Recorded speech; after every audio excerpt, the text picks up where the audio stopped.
басталады. Бұл Шамшырақ ұлттық мектебі.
Құрметті ата-аналар, қадірлі қонақтар, ардақты ұстаздар, сүйікті біздің оқушыларымыз, көктем табиғат пен адам жүрегінің жаңаратын шағы.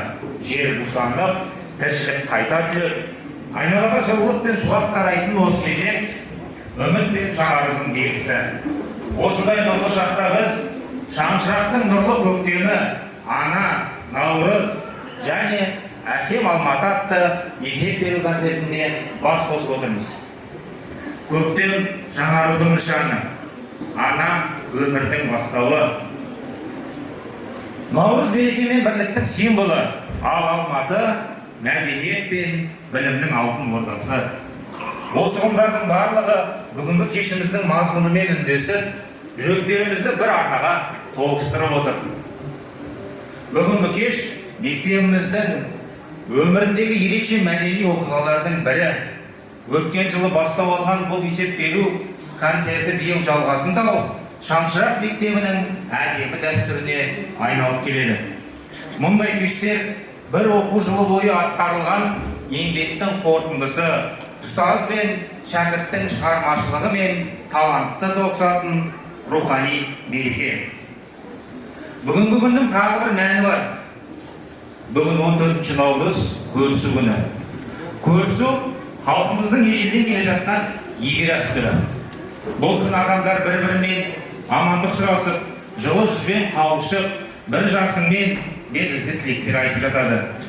Бұл татулық пен сыйластықтың, мейірім мен бірліктің күні. Сол себепті бүгінгі кешімізде дәл осындай жылулық пен берекеге толы бас қосу деп білеміз. Біздің Шамшырақ ұлттық мектебінің миссиясы үздіксіз білім бере отырып, бәсекеге қабілетті, дені сау, рухани бай тұлғаны қалыптастыру. Мектебіміздегі білім беру жүйесі үздіксіз білім беру қағидасына негізделген. Осы бағытта Диди балабақшасы мен Шамшырақ ұлттық мектебінің бірлескен жұмысы ерекше маңызға ие. Бір аулада орналасқан балабақша мен мектеп баланың дамуына қолайлы орта қалыптастырып, тәрбиенің табиғи әр сабақтастығын қамтамасыз етеді. Бәсекеге қабілетті тұлға, білімді, ойы сергек, заман талабына сай дамып, өз қабілетін еркін көрсете алатын жас ұрпақ. Дені сау тұлға, жігерлі белсенді, өмірге құштар, салауатты өмір салтын ұстанатын азамат.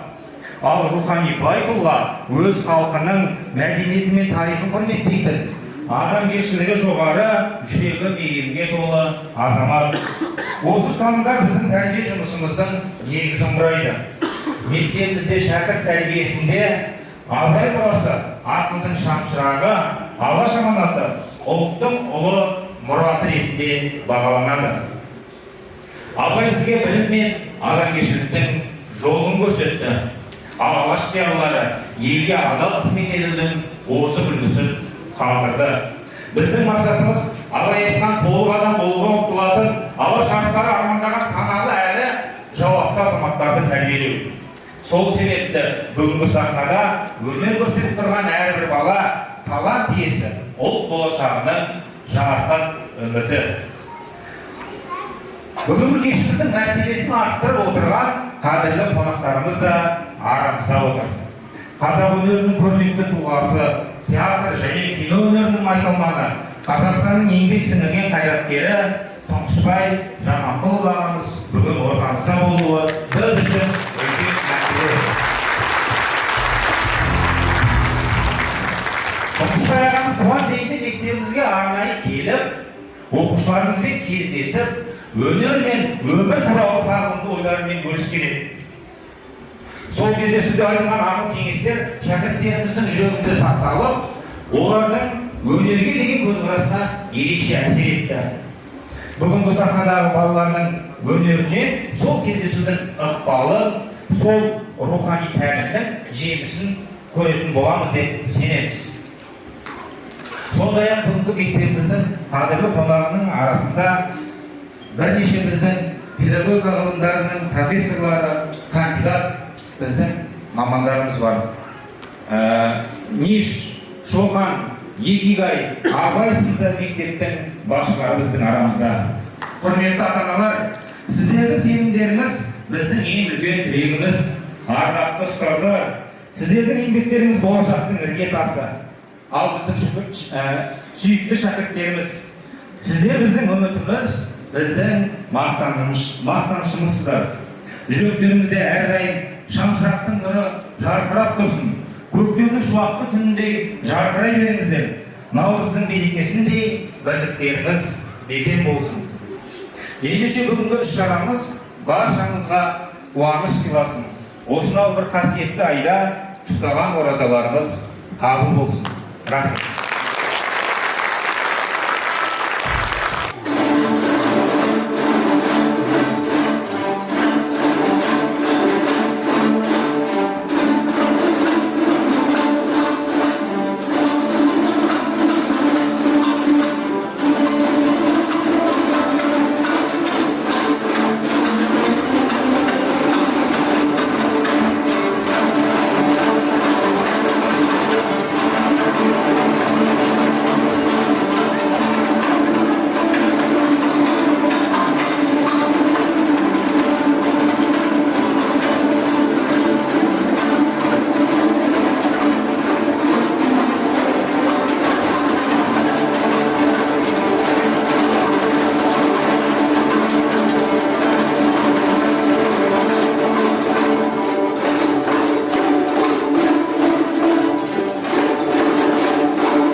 келесің.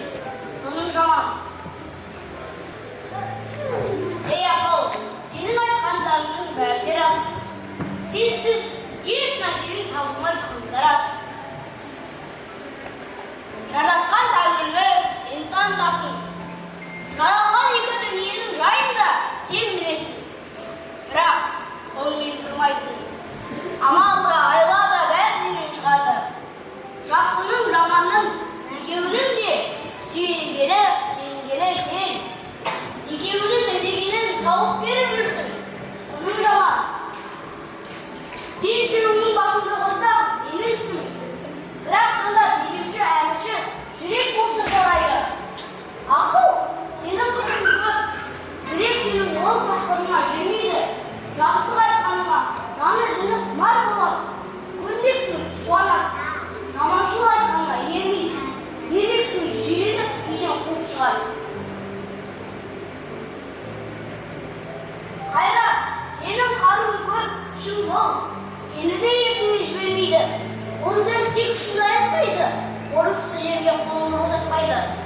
Осы үшеуің басыңды қос, бәрін жүрекке береді. Осы үшеуің бір кісіде менің айтқанымды айта алсаңдар, табанының топырағын көзге сүртеді. Қасиетті адам сол. Үшеуің ала болсаң, мен жүректі жоқтадым. Құдайшылық сонда қалпыңды тазалау сақта. Құдай тағала қалпына әрдайым қарайды. Ақыл, қайрат, жүректі бірдей ұста, сонда боласың елдің бөле.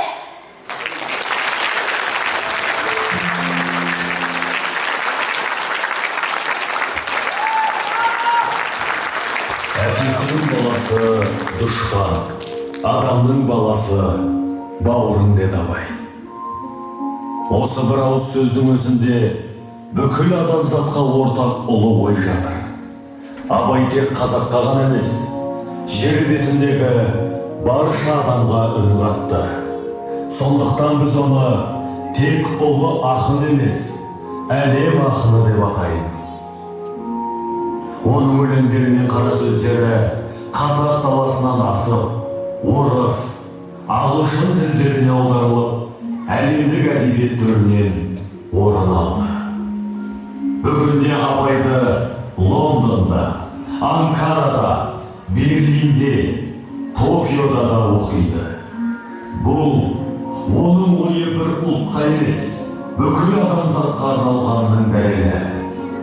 Абай адамзатқа ортақ рухани қазына.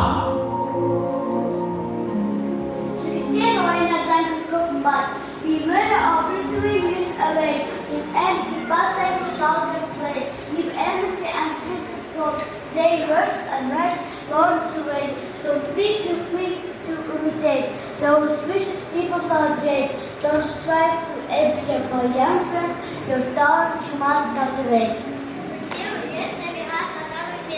Природа смешная песня человека. Он умер и нет, не кончит век. Это сучом ползне, а разлуки все это смерть, один не весь старик. Над нами широки судьбы права. Мы часто в жизни держим едва.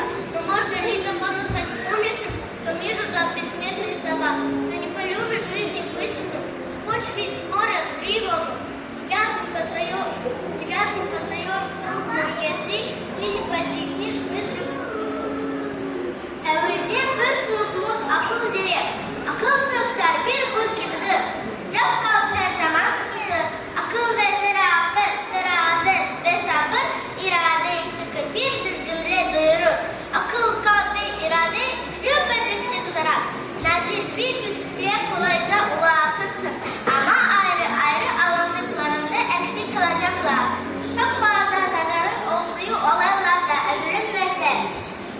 Ne görebilir, ne de alabilir, biri olarak yaşıyorum. Sadece huzursuz bir kalple onunla bela. Akıl, kalp ve irade birbirleri olmadan hiçbir şey bilgi ise ezberleri yıllar boyunca taşır. Burada kaynaklarında ne konuşuyorum bir tüy, bu ve çakı bir tüy, bu tüy bir çöntüy, şunkuan dolu, kongli, 无中敌人，要人情，流言谎言。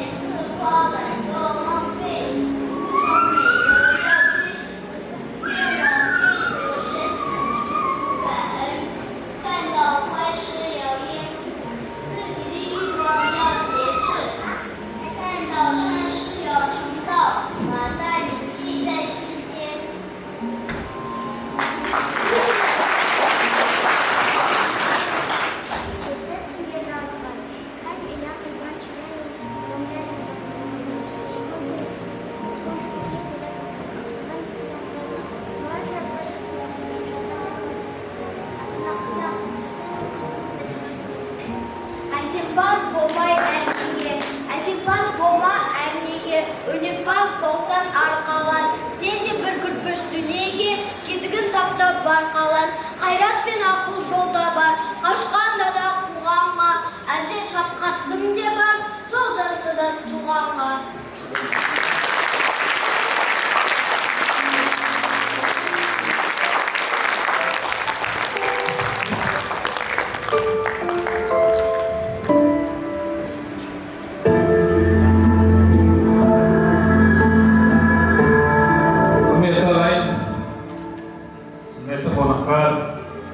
Егер Абай атамыз бүгінде тірі болса қалай болар еді? Бүгінгі заманымызды қалай елестете аламыз? Осы жөнінде бір ойланып көрсек. Осы бір сұрақтың жауабы бар ма екен? Ендеше осы бір сұрақтың жауабын Қазақстанның еңбек сіңірген әртісі Тұңғышбай Жаманқұлов ағамыздан сұрап көрейік.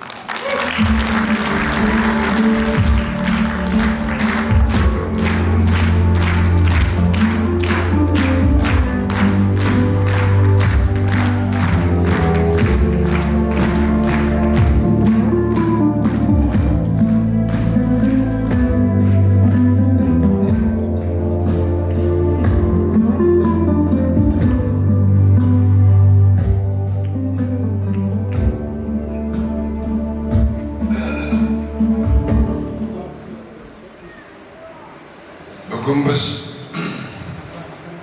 Шамшырақ мектебіндегі түлектерді ұрпағымыздың, ұл-қыздарымыздың, менің өлшемімен айтсақ, немере шөберелеріміздің ұлтқа деген, ұлттың тіліне деген ерекше махаббатын көрдік. Енді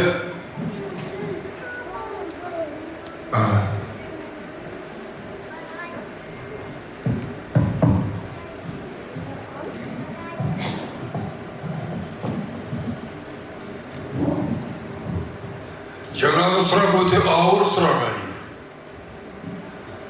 Егер Абай тірі болса қайтер едік деген. Қазақ десең өзіңе тиеді. Керенау халықпыз, бір-бірімді тыңдамайтын, кейде басымыздан сөз асырмайтын жаман мінезіміз бар. Сондықтан Серік Қалид деген менің ақын інімнің осы Абай тірі болса біз қайтер едік деген өлеңін сіздер интернеттен менің орындауымда естідіңіздер. Ол былай басталады. Еске алып күнде сағына іздер, әрбір сөзінен мың-миллион мағына іздер. Егер де Абай тірі болып келсе, таяқ жер еді, тағы да бізден. Басқа да жауап көз көрмеген үшін, қара бір сөзге дес бермеген үшін, тозығы бар деп дәстүріміздің әруақтардан сескенбеген үшін, ислам дінін қош көрмеген үшін, шамани салт ескермеген үшін, дәйірлік дінді қош көрмеген үшін, қыруар малды елге таратып Құнанбай атаға ас бермеген үшін ешқашан оны аямас едік. Тоқпақтаса да тойылмас едік. Тойылмамасы қойылмас едік. Қанденге күнін қаратар едік. Күшіктерімізге талатар едік. Интернет деген итершіміздің соңына түсіп қойып қалатар едік. Сақалын оның бір талда тұрып, вахабист қылып қаматар едік. Қайран жұртым деп сонда қағынбас еді. Әне айтып кетсем, түкте болмас еді. Қазір біз оны дала деп дәріптеп жүрміз. Егер тірі болса біз оны аямас едік деп жазған ақынның өлеңі. Абайға мән беру керек, оған тек табыну ғана емес, Абайдың әр сөзіне мән беруге үйреткен Шамшырақ деген мектептің түлектеріне, олардың басшыларына үлкен алғысымызды айтуымыз керек. Mına kişentek türlüklüğün жүрегіне абайдың әрбір сөзін сіңдіргені үшін, соны жаттатқаны үшін, абай деген пайғамбар ақынымыздың атын білгендігі үшін үлкен рахметімізді айтыңыздар. Шамшырақ мектебі дегенше біздің елімізде ең бір жоғарыда тұрған мектеп. Рахмет айналайын ұстаздар.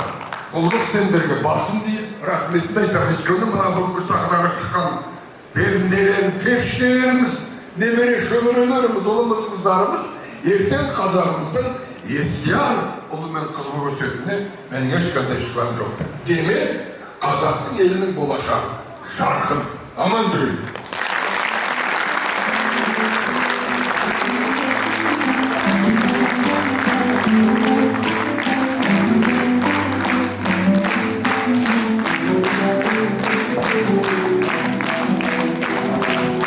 Қазақ ұлтының көрнекті өкілі театр және кино өнеріне артына өшпес із қалдырған аңыз адам Тұңғышбай Жаманқұлов ағамыз.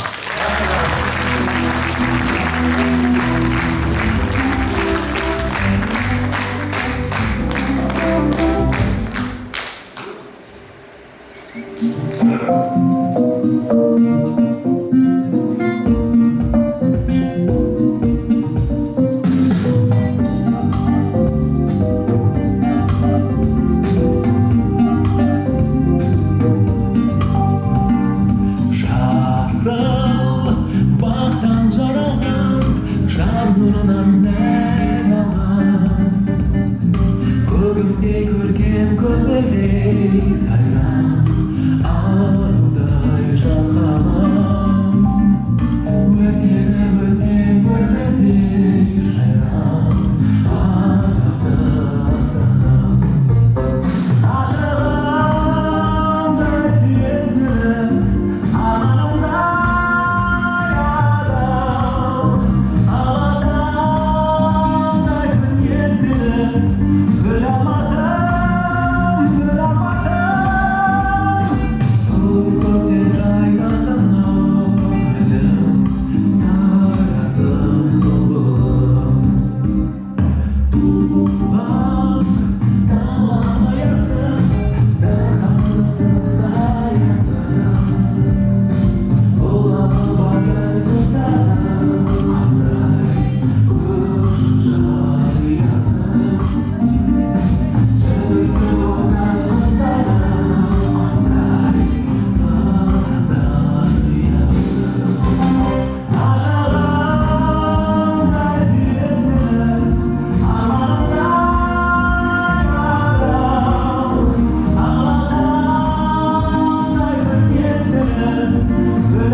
сонымен қатар мына ұстаздық еткен жалықпас үйретуден балаға демекші, бұл осыдан бір ғасыр бұрын Қазақ журналы деген журналмен жарық көрген келесі бір журналдың жалғасы бұл Қазақстан мектебі журналы. Осыдан бір ғасыр бұрын алаш зиялылары осы журналды оқыған ауқатты азаматтардың көмегімен жарыққа шығара бастаған еді. Міне, содан бері бір ғасыр өтсе де, осы журналымыз бүгінгі таңда Қазақстан мектебі журналы атымен шығуын ары қарай жалғастырып келе жатыр. Осы журналдың 2011-2025 жылдар аралығындағы редакторы қазір біздің арамызда Бектенгалиева Сания Хайруллаевна.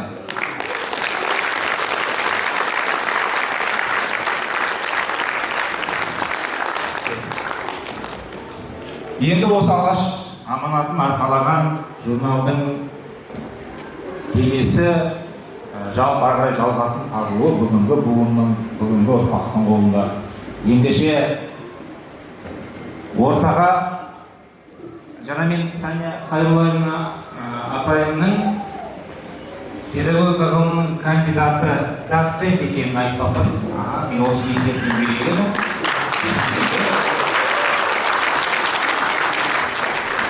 Қазір осы баспасөзінің соңғы 14 жылда, соның ішінде Қазақстан мектебі журналының жарыққа тынбай, үзілмей шығып тұруын, осы алаштың аманатын арқалап, бүгінгі күнге дейін жеткізген Сания Хайруллаевна апайымызға алғысым шексіз. Енді осы журналдың ары қарай жалғасын табатын жаңа редакторы, педагогика ғылымдарының кандидаты, қауымдастырылған профессор Дабылтаева Райхан Еспергенқызы.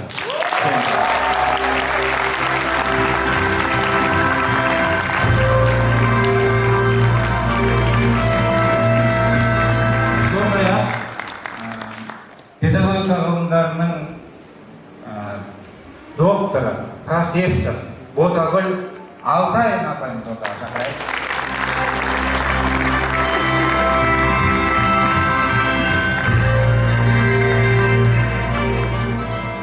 Ұлы ағартушы Ыбырай атамыз маған жақсы мұғалім бәрінен қымбат деді. Өйткені ол мұғалім мектептің жүрегі деді. Енді осы өткен ғасырдың басында таза оқығандарын, жалпы ұстаздарды, ары қарай оларға педагогикалық әдістемелік сілтеме көрсететін, бағдар беретін осы журнал жарыққа шыққан болатын. Алихан Бөкейханов атамыз айтқандай, ұлтқа қызмет ету бұл білімнен емес, мінезден деді.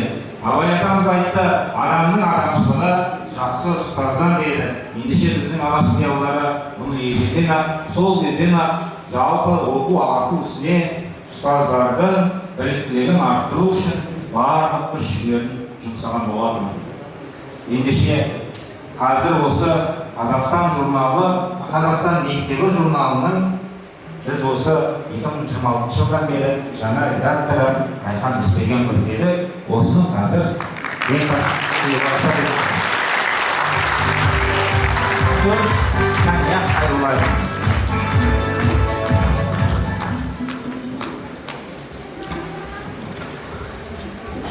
Құрметті ұстаздар, қадірменді қонақтар, құрметті ата-ана, бүгін біз деген шамшыра Диди балабақшаның есеп беріп отырған керемет сондай қойылым концертке қатысып тамашалап отырмыз. Керемет нәрсе. Екіншіден, бұл деген толқып тұратын сондай сәт келіп тұр.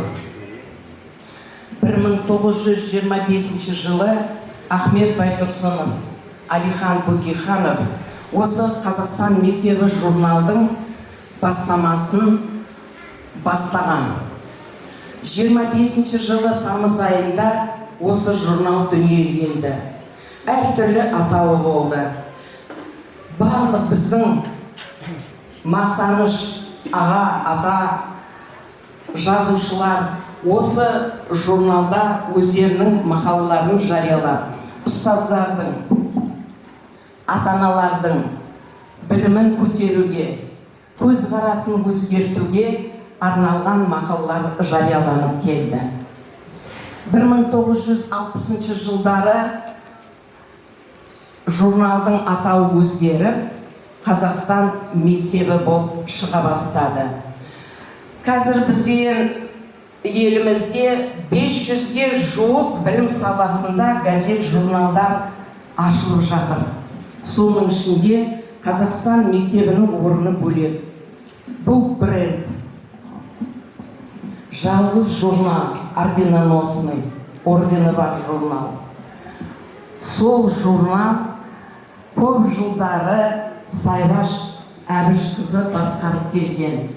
Негізінде ол кісі редактордың орынбасары болды, кейін 25 жыл осы журналды басқарып, елге танытып, мұғалімдердің білімін жетілдіріп, жарыққа шығарып келді. Мен осы журналға қаңтар айында 2011 жылы келгенмін.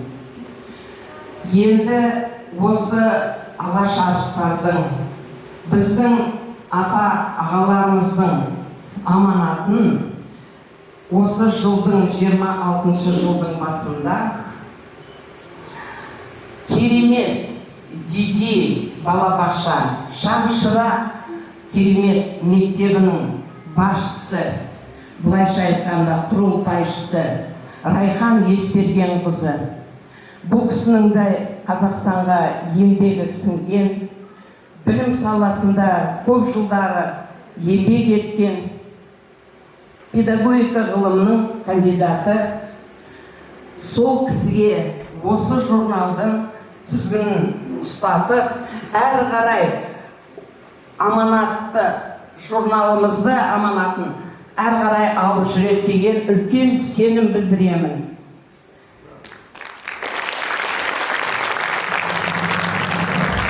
Ол кісілер деген осы журналды ашқанда көп үміттенген. Жалпы Қазақстан дамып, біздің ұстаздар қауымы биіктен көріне берсіндер. Біз деген бүгін кішкентай бүлдіршіндер, оқушылардың өнерлерін тамашаладық. Қандай еңбек, қандай өнер, сол барлығы да ұжымның арқасында, ұстаздардың арқасында осындай шеберлікті танытып, балдарға осындай сүйсіндетіп, ән айтқызып, өлең айтқызып, бел еткізіп, күй тартқызғандарына бас иеміз. Рахмет. Енді Райхан Еспергеновна сізге мына журналда бүгін Райхан Еспергеновна бастап, мына журналдың шамалы өзгертілген. Енді мен ойлаймын, осы журнал әрі қарайда мұғалімдерге үлкен көмекші құрал болып, үлкен столдың үстінде жататын еңбек болсын. Ішінде мұғалімдердің еңбектері жарияланып, мықты ұстаздардың жарыққа шығаруға Алла нәсіп етсін. Айналайын Райхан, денсаулық болсын. Енді тұсауын кесіп тапсырайық.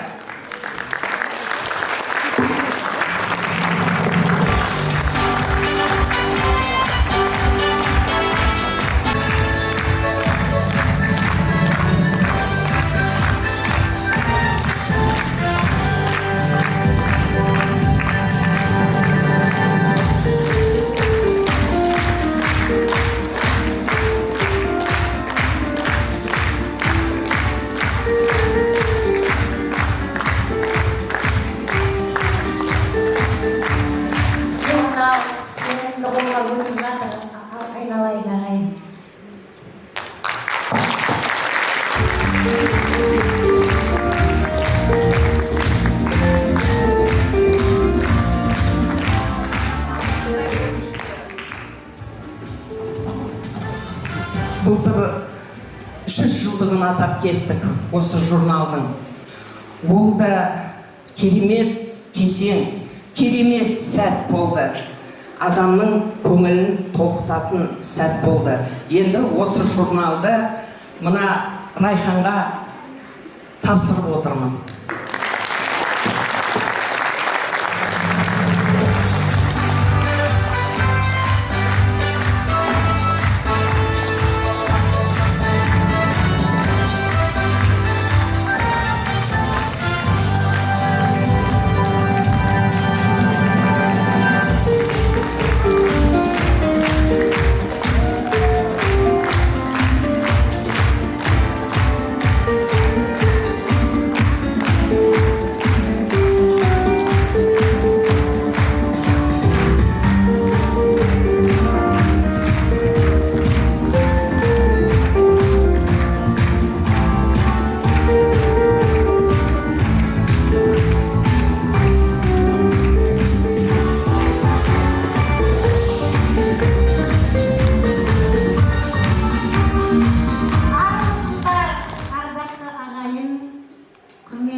Және бүгінгі есеп беру концертінің басты кейіпкерлері сүйікті біздің балапандарымыз. Шамшырақ мектебінің бүгінгі бізге көрсетіп жатқан өнері, мен ойлаймын, мынау биік шыңдарға көтерілген өнердің бастауы. Бүгінгі өздерінің тақырыбында тұрған ана, көктем, көркем Алматы деген түйін сөздердің барлығының мәнін өздерінің билерімен, әндеріменен, барлық айтқан өнерлерімен, көрсеткен өнерлеріменен мәнін толық ашты деп ойлаймын. Жалпы Шамшырақ деген мектептің атауының өзінде үлкен мағына жатқанын жаңа мектептің басшысы айтып кетті ғой. Сондықтан да осы мектепті оқыған әрбір баланың жолы ашық болып, жарқырап тұруына еңбек етіп жатқан мектеп жасасын дегім келеді мен. Ең алдыменен осы мектепті таңдаған мынау ата-аналарға ризашылығымды білдіргім келіп тұр мен. Осы балаларымыздың бойындағы талантын көріп, соны ары қарай ұштауға, тек қана сапалы білім ғана алып қоймай, бойындағы бар қарым-қабілеттерін ашуға салып жатқан инвестицияларыңыз өнімді болсын, тартымды болсын, соның қызығын көріңіздер, құрметті ата-аналар. Бүгінгі үйреніп жатқан бидің әннің барлықтарды сіздерге арналды деп есептеймін. Сондықтан осы балапандарыңыздың қызығын ұзақ уақыт көріп, осы балапандарыңыздың, халқымыздың келешек ұлы ұрпақтарының, керемет адамдарының қатарында фамилияларының аттарының жүруіне мен ұстаз ретінде шын жүректен тілектестігімді білдіремін. Екіншіден, осы балалардың бүгінгідей өнерінің шыңдалып, былтырғыға қарағанда биыл одан да көлемінің артып, сапасының артқанына еңбек етіп жатқан ұстаздар қауымына, осы мектептің басшысы Райхан Еспергенқызы Дабылтаеваға, мектептің басшысы Ринат Тұрлыбек ұлына, барлық осы мектептің есігінен кіргеннен қызмет жасап жүрген барлық қызметкерлеріне үлкен рахметімді айтқым келеді. Өйткені сол балалардың қимыл қозғалысын қою, жаңағы домбыраның шегін бір қаққаннан бастап үлкен оркестрге дейін айналып, тамаша деңгейге көтерілуіне осы мектептің ұстаздарының жасаған еңбегі ұшан теңіз деп айтқым келеді. Ұстазсыз жерге сөнбек күн, шәкіртсіз өмір сусыз жер, көрінбес ғажап еңбектің бейнетін кешіп жүрсіздер деген екен бір ақын. Сол ақынның өлеңіне мен өзімнің тарапынан көріп жүрген бейнеттеріңіздің зейнетін көріңіздер деп тілегімді қосқым келеді. Райхан Еспергеннің мен бір 20-30 жылдай уақыт білемін. Бұл кісі Жамбыл облысының біліктілікті арттыру институтының басшысы болған. Сол облыстың бүкіл мұғалімдердің шебер мұғалім болуына өзінің үлесін қосқан, азаматтық үлесін қосқан ұстаз, әдіскер, болар едім.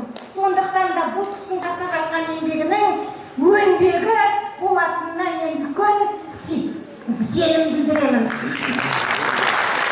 Ал енді мынау концерт есеп концерті деп аталып жатыр ғой. Сондықтан да есеп болғандықтан біз баға беруіміз керек шығар. Бізде жоғары оқу орындарында табысты студенттерді, магистранттарды, докторанттарды 100 балмен бағалаймыз. Сонда мына концертті де мен ең жоғарғы 100 деген балмен бағалауды ұсынамын.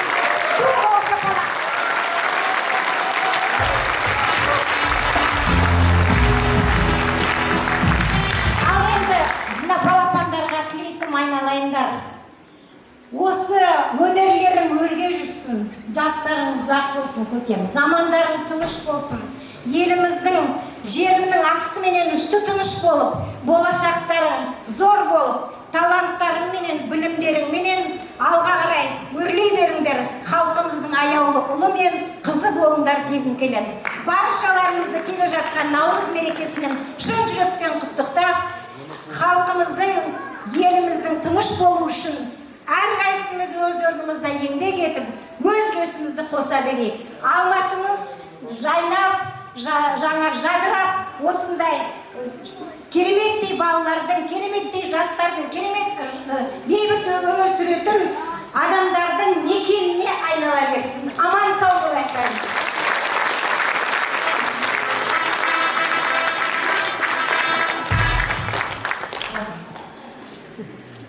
Құрметті ата-аналар, құрметті біздің қонақтарымыз, өте қатты толғанып бұл толғаныс менде қаңтар айының 10-нан басталып болған болар деп ойлаймын. Бұл ұсынысты Сания Хайроллаевна маған бергенде ұзақ толғандым, ойландым. Өйткені бұл үлкен аманат, кеше шыққан журнал емес, 100 жылдық тарихы бар журнал. Осы аманатты мен деңгейінде жүргізе аламын екен деген бірнеше осы ұстаздарының алдында кеңесу болды. Бірақ бір кеңесудің бір ойында, бір қағаз беттерінен оқығанымда Абайдың бірінші сөзінде айтады: көп бекен, аз бекен, біраз өмір сүрген екенмін. Бірақ ендігі қалған ғұмырымды көксия менен ақ қағаздың бетіне түсірсем бекен деген ой болған екен. Осы Абайдың бірінші сөзі осы шешімді қабылдауға, осы аманатты алуыма себеп болған шығар деп айтамын. Осы ата-аналардың алдында, қызметкер достарымыздың алдымызда, қонақтарымыздың алдында осы аманатты қиянат жасамай деңгейінде атқаруға уәде етемін. Рахмет барлықтарыңыздың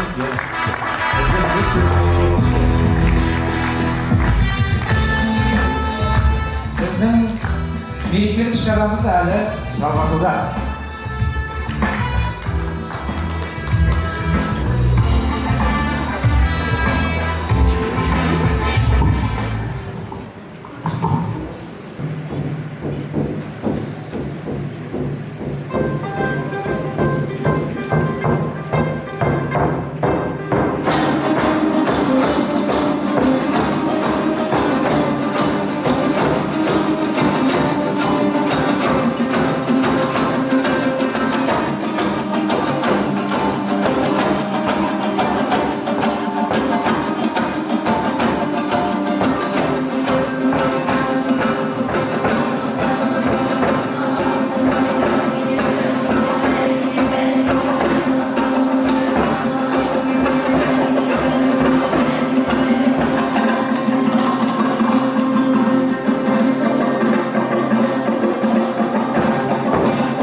болсам, хан баласында қазақтың хақысы бар еді.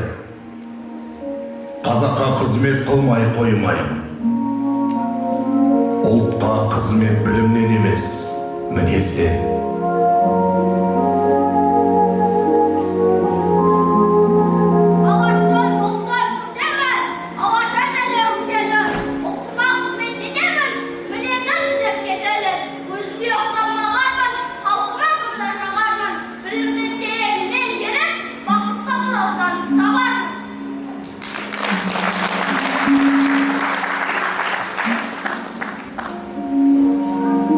Егер де біз қазақ деген ұлт болып тұруды тілесек, қарнымыз ашпас қамын ойлағанда, тіліміздің де сақталу қамын қатар ойлау керек.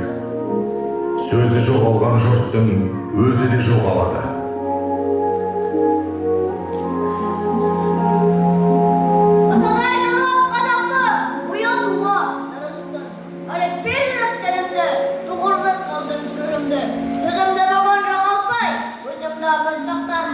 Білімге мұқтап ден қойып, сеніміңізді ақтарым.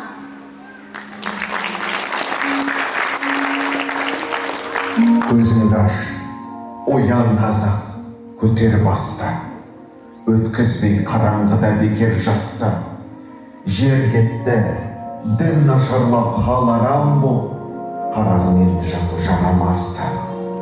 Халыққа жастар басшы бол, қараңғыда жетектеп, терең судан өтер ме, мұң қойды серке бастамай.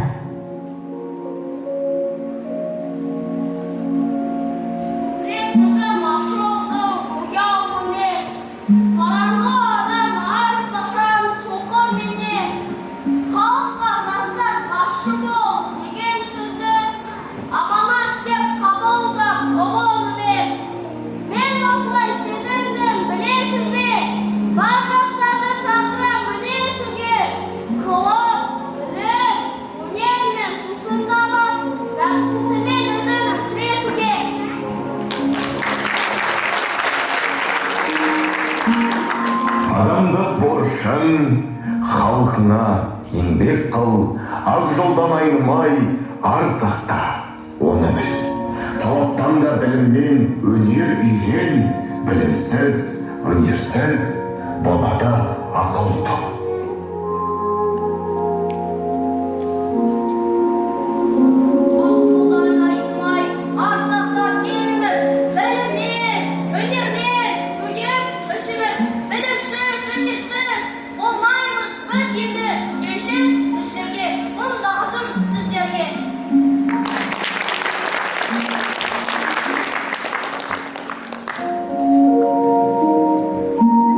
Арыстандай айбатты, жолбарыстай қайратты, қырандай күшті қанатты.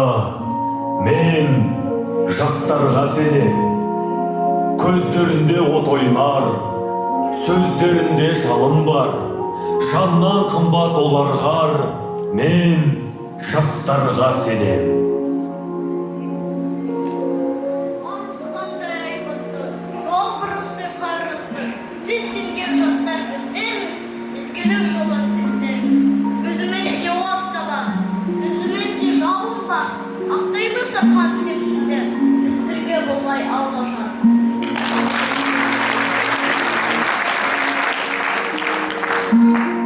Алаш туы астында біз алаштың баласы.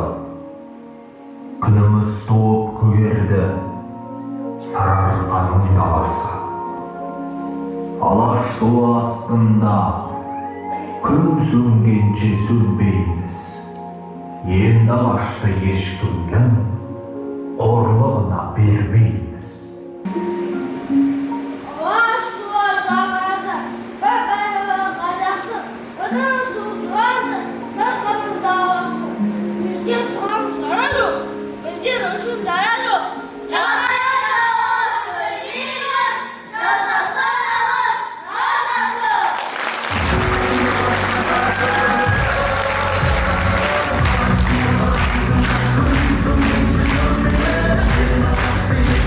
you.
біздің балаларымыз қазақша сөйлей алар ма екен деген бұл жерде бірнеше ата-ананың сұрағы болған еді. Бүгінгі күні сол сұраққа жауап алыңыздар деп айтамын.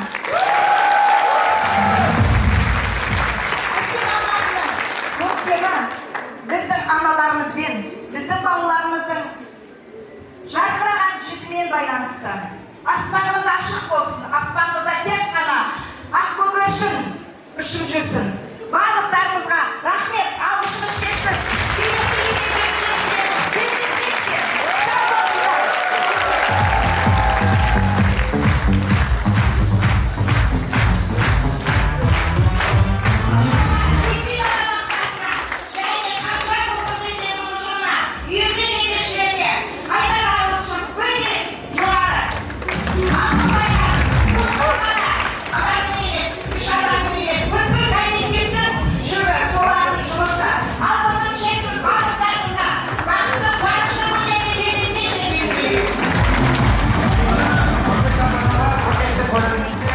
Қазір 1 минут аялдай тұрайық. Біздің арамызда Алматы болашақ кітап баспасының экспедиторы Бақытгүл Тайғыренқызы қазіргі мына жазылып жатқан майдандар, Қаныш және ғылыми майдан, Өзбекәлі Жәнібеков жайлы жазылған майдандар міне. Қаныш Сәтбаев атамыз өзі сот қызметін тастап, арнайы геолог болып, мына қазақтың тұнған байлығын зерттеу үшін осы жезқазған өңіріне қарай аттанған еді.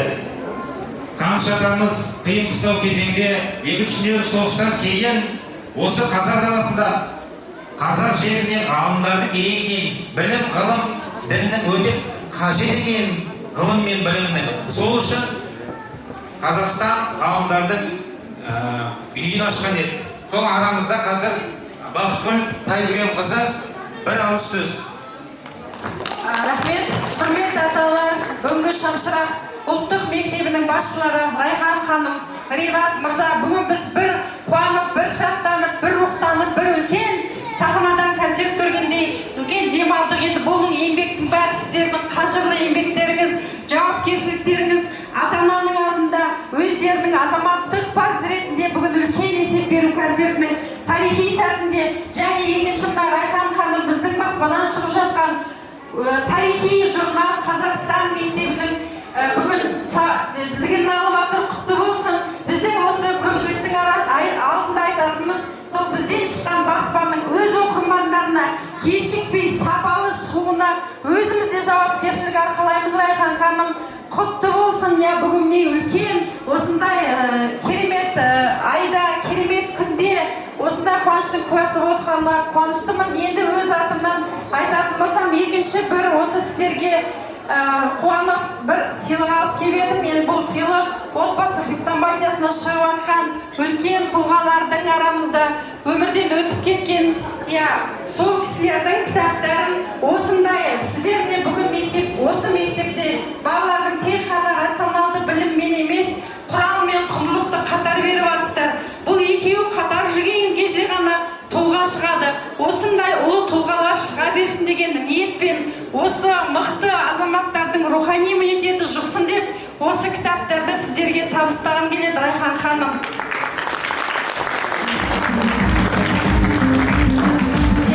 осындай тұлғалар, құрметті сіздердің балаларыңызға білім алып шыға берсін деген ниеттен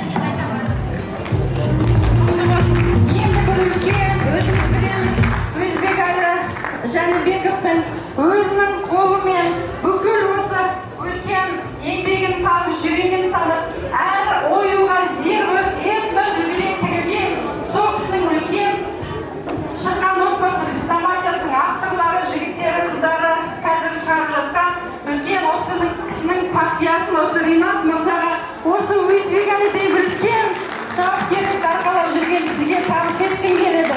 Құтты болсын. Бұл үлкен керемет осындай азамат болып сізге жақсы болсын. Рахмет.